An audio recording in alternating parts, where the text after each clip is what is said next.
Have you ever wondered why some companies consistently churn out groundbreaking innovations while others, despite having brilliant people and good intentions, seem to just fizzle? Why do so many great ideas get killed before they even have a chance to shine?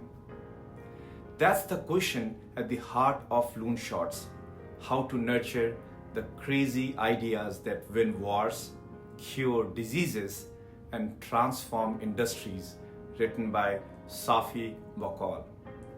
This book isn't just another business book spouting vague advice. It's a deep dive into the science of breakthrough innovation, revealing that the key lies in understanding and nurturing those crazy ideas.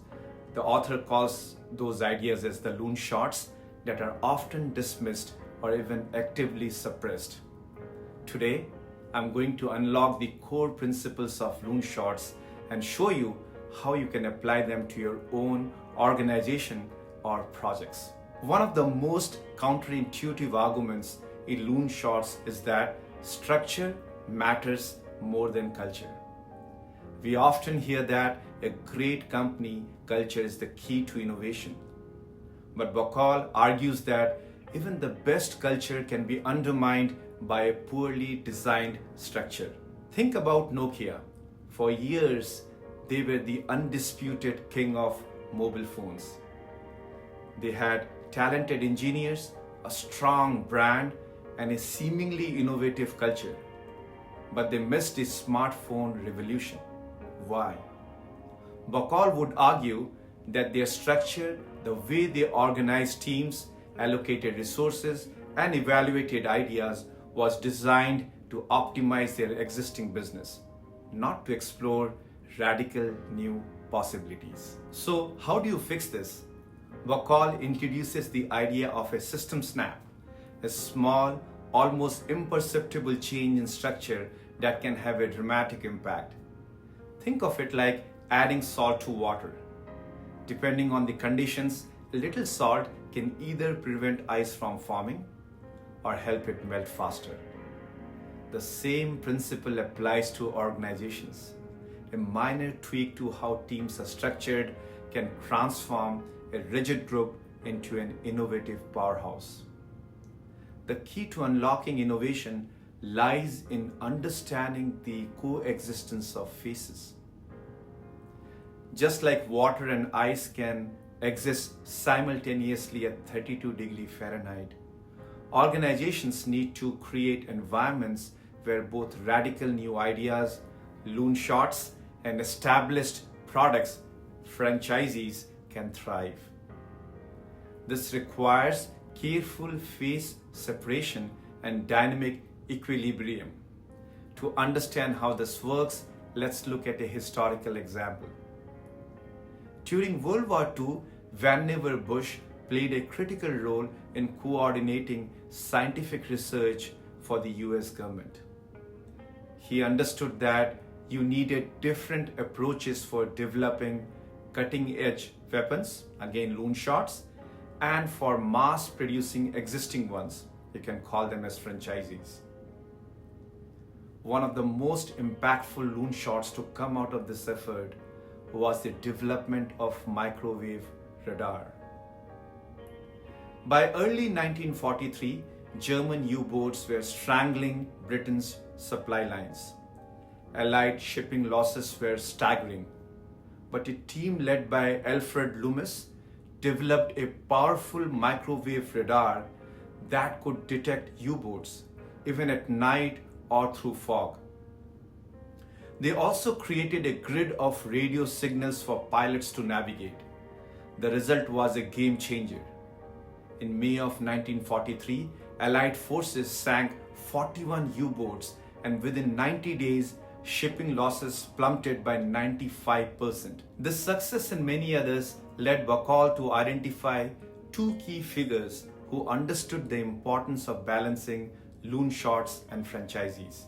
The first gentleman's name was Vannevar Bush, and the second gentleman was Theodore Vail. From them, he derived two crucial rules. Rule number one, separate the phases. This means creating distinct structures and processes for nurturing Loonshots versus optimizing existing products. You need to separate your artist, the team working on radical new ideas, from your soldiers, the team focused on executing existing strategies. Think of it like this: the team developing the next James Bond movie, which you can call it as a franchisee, needs a very different structure and mindset than the team working on a completely new, unproven idea like creating a new comic character. It's not enough to just separate the teams. You need to tailor the tools and metrics to each phase. For example, 3M famously fostered innovation by giving employees time to work on their own projects. They called it the 15% rule. But when they implemented Six Sigma, a process designed to optimize existing processes, it inadvertently stifled innovation because it penalized risk taking. So, rule number 2 now: create dynamic equilibrium. This means creating a system where both Loonshots and franchisees are valued and supported. This means loving your artists and soldiers equally. It also means managing the transfer of ideas between Loonshot teams and franchisee teams. This is where many organizations stumble. The key is to manage the transfer, not just the technology itself. Think back to the early days of radar. The technology was revolutionary, but pilots initially resisted using it because the user interface was clunky and difficult to interpret. Only when the display was improved that radar became widely adopted. This underscores the importance of feedback and iteration in the transfer process. Loonshots emphasizes the need to nurture and protect fragile Loonshots so they can survive those stumbles and setbacks, whether they are self-inflicted or caused by others. Consider the story of Akri Endo, the Japanese scientist who discovered statins, the cholesterol-lowering drugs that have saved countless lives. His research was initially met with skepticism and resistance, both within his own company and from the broader scientific community. But Endo persevered, driven by his passion for the idea and his belief in its potential. The same is true of Judah Folkman, whose groundbreaking research on angiogenesis, blocking tumor blood supply, was dismissed for decades before finally leading to breakthrough cancer treatments. These stories highlight the importance of protecting Loonshots from premature judgment and providing them with the time and resources they need to develop. A crucial part of nurturing Loonshots is investigating failure. Not all failures are created equal. Some are genuine dead ends while others are false fails. False fails are ideas that are rejected prematurely due to flawed assumptions or incomplete information. Peter Thiel talks about Facebook as a false fail. To overcome false fails, it is crucial to distinguish between inventors and champions. Inventors are the creative minds behind the Loonshots, while champions are the individuals who advocate for them and navigate the organizational obstacles. How do you identify false fails? By listening to the suck with curiosity. This means approaching criticism and challenges with a genuine desire to understand the underlying issue rather than defending the idea at all costs. When someone challenges a project you have invested years in, do you defend with anger or investigate with genuine curiosity? Your answer to that question says a lot about how you manage Loonshots. Loonshots introduces us to two very different types of innovators, the trippies and the crandles. These archetypes correspond to two fundamental types of Loonshots. P-type or product type Loonshots, which are innovations in products and services, and S-type or strategy Loonshots, which are innovations in business model or strategies. P-type Loonshots are often flashy and exciting, while S-type Loonshots can be more subtle but equally impactful. Google started with a P-type innovation called search engine and then pivoted to S-type innovation called AdWords. Von Trippe, the founder of Pan American Airways, was a classic P-type innovator. He was obsessed with pushing the boundaries of aviation technology and creating luxurious, cutting-edge travel experiences. In contrast, Robert Crandall, the CEO of American Airlines, was a S-type innovator. He focused on streamlining operations, implementing yield management systems, and creating innovative pricing strategies.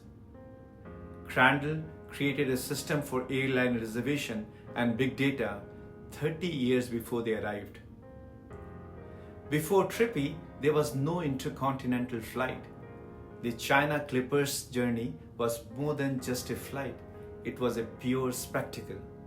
It showcased how Pan Am flew from Panama to China with carefully planned stops along the way.